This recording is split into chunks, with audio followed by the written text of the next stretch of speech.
Hello students, HP PGT previous year chemistry की series में आज हम नेक्स्ट क्वेश्चन लेके आए हैं and next question is from coordination compound. इस क्वेश्चन को करने से पहले मैं आप सभी को एक चीज जरूर बोलना चाहूंगी कि जो कोऑर्डिनेशन कंपाउंड हमारा जो टॉपिक है that is very important for every competitive exam, चाहे वो एग्जाम सीएसआईआर नेट का हो, चाहे हमारा कोई भी पीजीटी, चाहे वो एचपी का हो, चाहे वो हमारा हरियाणा लेवल का हो, ठीक है, हरियाणा का हो, चाहे यूपी का हो।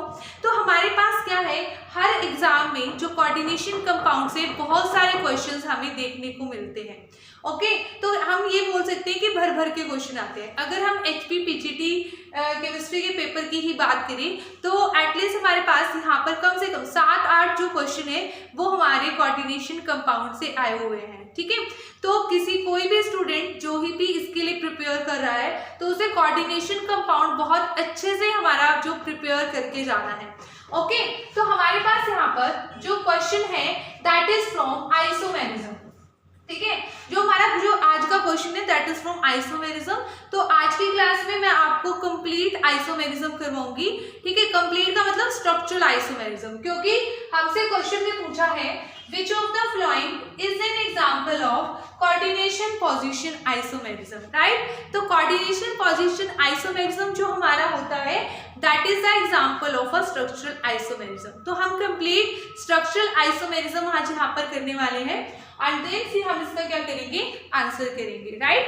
तो हमारे पास जो फर्स्ट टाइप का आइसोमेरिज्म होता है, जो हमारा फर्स्ट आइसोमेरिज्म होता है दैट इज लिंकेज आइसोमर। ठीक है, मैंने यहाँ पर क्या लिया, लिंकेज आइसोमर। चलो मैं यहाँ पर एक्सप्लेन कर देती हूँ आपको। ठीक है, यहाँ पर भी मैं इसको लिख रही हूँ। ठीक है, यहाँ पर मैं 1 by 1 इन चीजों को एक्सप्लेन करती रहूंगी। ठीक है, first is our linkage isomers. ठीक है, लिंकेज आइसोमर्स क्या होते हैं, कंपाउंड्स हैविंग एम्बिडेंटेड लिगेंड्स। ठीक है, जिन कंपाउंड्स में हमारे पास एम्बिडेंटेड लिगेंड्स प्रेजेंट होते हैं वो कंपाउंड्स हमारे पास क्या शो करते हैं, लिंकेज आइसोमेरिज्म, राइट। ठीक है, फॉर एग्जांपल हमारे पास हो गया थायोसाइनेटो, आइसोथायोसाइनेटो, ठीक है, नाइट्रेटो। यहाँ पर लिंकेज किससे है, नाइट्रोजन से है, और यहाँ पर लिंकेज किससे है, ऑक्सीजन के थ्रू है। ठीक है, तो दोनों में डिफरेंस है, यहाँ पर लिंकेज सल्फर के थ्रू और आइसोथायोसाइनेटो में लिंकेज किसके थ्रू होती है, नाइट्रोजन के थ्रू, मतलब bond between metal and liquid, right. तो अगर मैं इसका एग्जांपल लिखूं तो फॉर एग्जांपल मैंने यहाँ पर लिखा Cu NH3 5 SCN,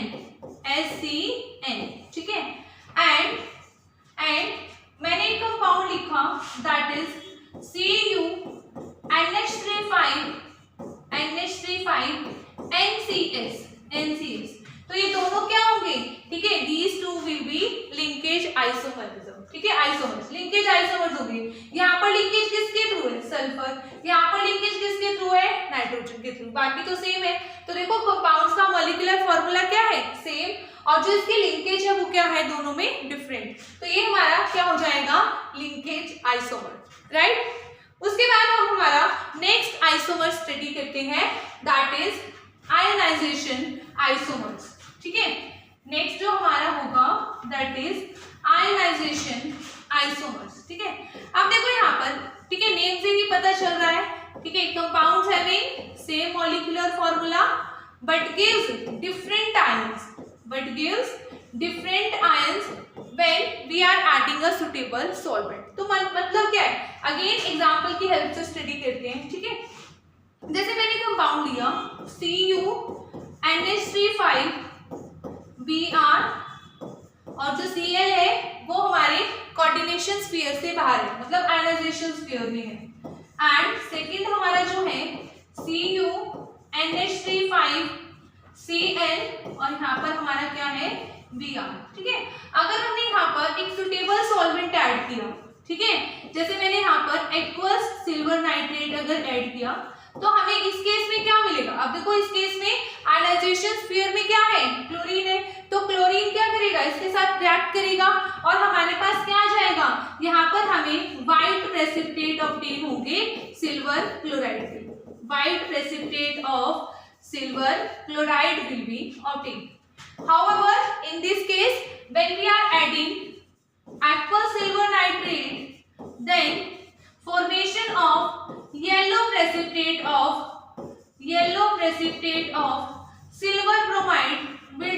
place, yellow precipitate of silver bromide will takes place. ठीक है, तो इसका मतलब है इन दोनों कंपाउंड्स का फॉर्मूला सेम है बट ये डिफरेंट आयंस, ठीक है, यहाँ पर ये क्या कर रहे हैं, डिफरेंट आयंस दे रहे हैं, है ना।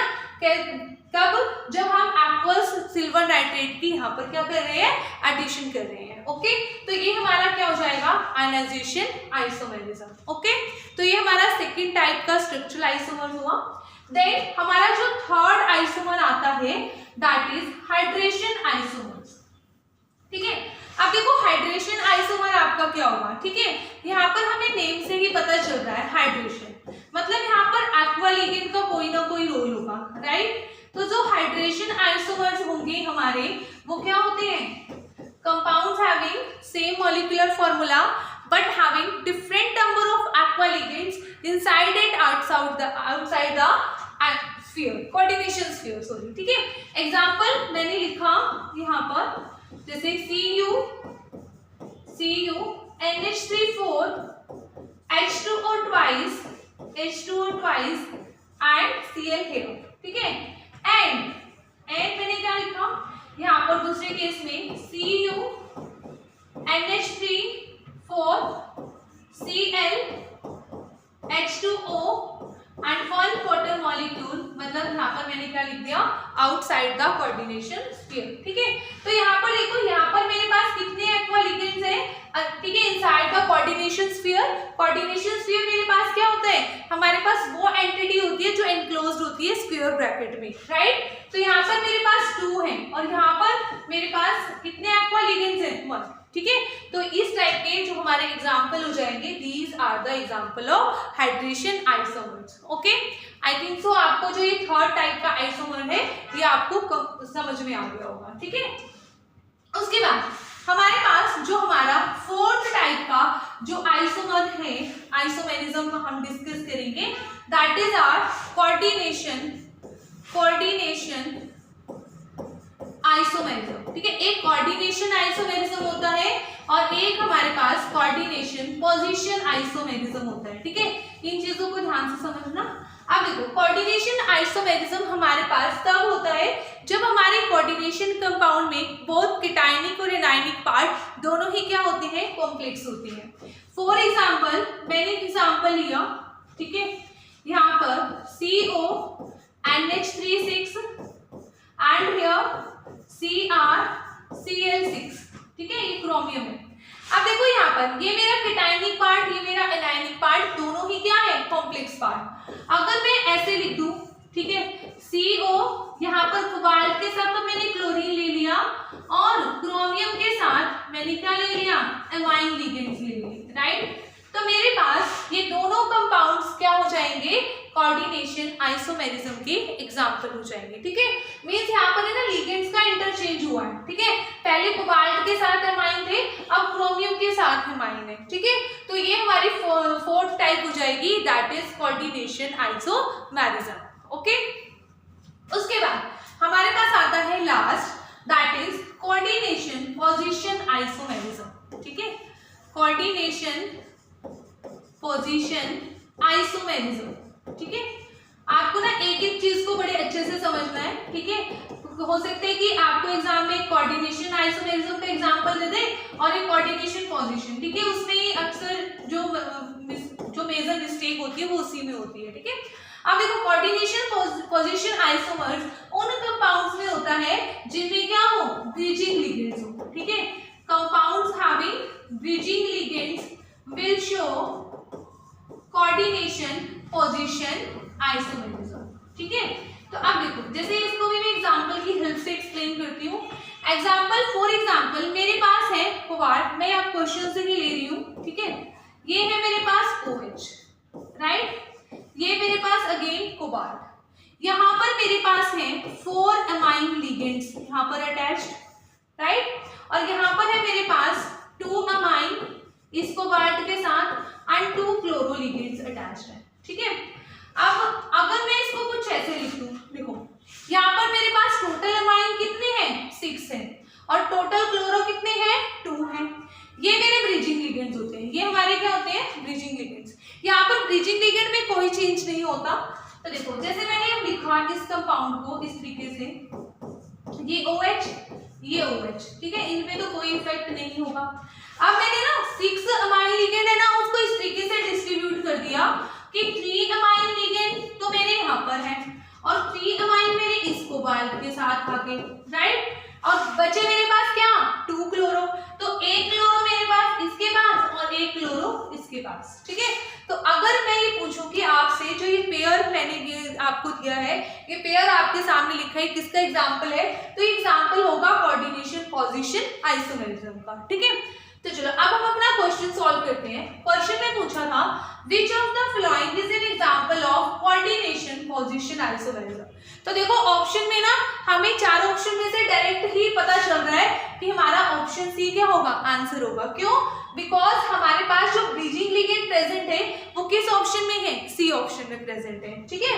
अब आप देख सकते हो अगर हमसे क्या पूछता है यहाँ पर, ठीक है, अगर हमसे पूछता है लिंकेज आइसोमेरिज्म तो हमें क्लियरली यहाँ पर शो हो रहा है, यहाँ पर हमारे पास क्या है HCN, ये वाला कॉम्प्लेक्स दिया हुआ है CrH2O5 HCN, ठीक है, ये HCN हमें गिवन है 2 पॉजिटिव, और इसके साथ जो कॉम्प्लेक्स हमें गिवन है उसमें क्या दे दिया NCS, ठीक है। अभी मैंने आपको बताया था कि ब्रिजिंग लिगेंड्स में की पहचान क्या होती है, जहां पर लिंकेज आइसोमेरिज्म की पहचान क्या होती है, एम्पीडेंटेट लिगेंड वहां पर क्या होते हैं, प्रेजेंट होते हैं, राइट, ठीक है। तो हमारा आंसर क्या रहेगा इस क्वेश्चन के लिए, आंसर सी।